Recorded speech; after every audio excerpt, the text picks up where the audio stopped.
دل بیمار ہوتے ہیں، یاد رکھیے. اور دل کی بیماریوں میں سب سے بڑی بیماری یہ نفاق کی ہے. یہ کفر سے بھی بڑھ کے بیماری ہے. یہ انسان بظاہر کہے میں مسلمان ہوں مگر اندر سے مسلمانوں کی جڑیں کاٹے، مسلمانوں کا دشمن ہو، دشمنوں کے ساتھ مل کے خوش ہوتا ہو، اور مسلمانوں کو اذیت دے کے، ان کو تکلیف پہنچا کے، ان کو نیچا دکھا کے فخر محسوس کرتا ہو.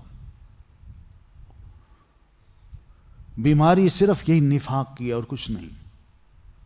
کہ میں نے اپنے آپ کو سیدھا نہیں کرنا، اس بیماری کا میں علاج نہیں کرنا چاہتا کہ میں کھڑا ہو جاؤں، یا تو ادھر کافروں میں چلا جاؤں یا مومنوں میں چلا جاؤں. یہ کھڑا نہیں ہونا چاہتا، یہ اسی بیماری کے اندر ہی رہنا چاہتا ہے. اور یہ بیماری بڑی ڈینجرس ہوتی ہے، یہ بندے کے لیے بھی جان لیوا ہوتی ہے. دل کی بیماری جو ہے، آپ جانتے ہیں آج کسی کا دل بیمار ہو کس طرح وہ دل تھام کے بیٹھا ہوتا ہے، کس طرح اٹھا کے اس کو ہاسپٹل میں پہنچایا جاتا ہے. تو یہ ان کا دل بھی بڑا کمزور ہوتا ہے ان منافقوں کا.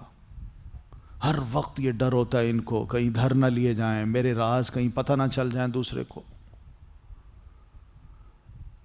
میں نے تو یہ کیا ہے، یہ خفیہ کام کہیں کسی کو پتہ نہ چل جائے.